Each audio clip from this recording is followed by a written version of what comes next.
नांदेड जिल्ह्यात गेल्या 2 दिवसापासून मुसळधार पावसाने हजेरी लावली आहे। कालही अनेक घरात पाणी गेलं होतं। आजही तीच परिस्थिती पाहायला मिळते। आता मी नांदेड शहरातील गोपालनगर, बिरसा मुंडा नगर आणि सांगवी भागात आहे। आपण जर बघितलं तर या नागरिकांच्या घरात कशा प्रकारे पाणी गेलंय, अगदी गुडघ्यापेक्षाही जास्त पाणी या ठिकाणी आपल्याला पाहायला मिळतं।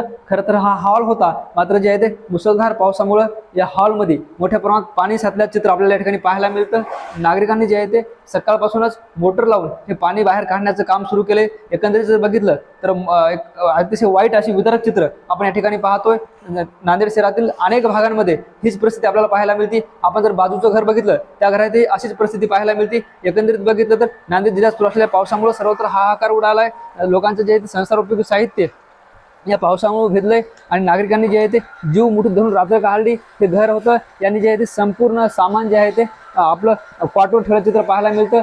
समोरही त्यांच्या किचन रूम मध्ये मोठ्या प्रमाणात पाणी गेलेलं आहे। एकंदरीत जर बघितलं तर जिल्हा प्रशासन अलर्ट असताना या नागरिकांच्या मदतीला कोणीही आलं नाही, असंही त्यांनी आपल्यासोबत बोलताना सांगितलंय। अतिशय बिकट अशी परिस्थिती आपण या ठिकाणी पाहतोय। एकंदरीत जे आहे ते काल रात्रीपासून पावसाचा जोर पुन्हा वाढल्याने अजून परिस्थिती जी आहे ती बिकट होण्याची शक्यता आता वर्तवली जात आहे। आणि एकंदरीत नांदेडमध्ये जे मुसळधार पावसामुळे जनजीवन विस्कळीत झाल्याचं चित्र आपल्याला ठिकाणी पाहायला मिळतं। ज्ञानेश्वर लोंढे, TV9 मराठी, नांदेड।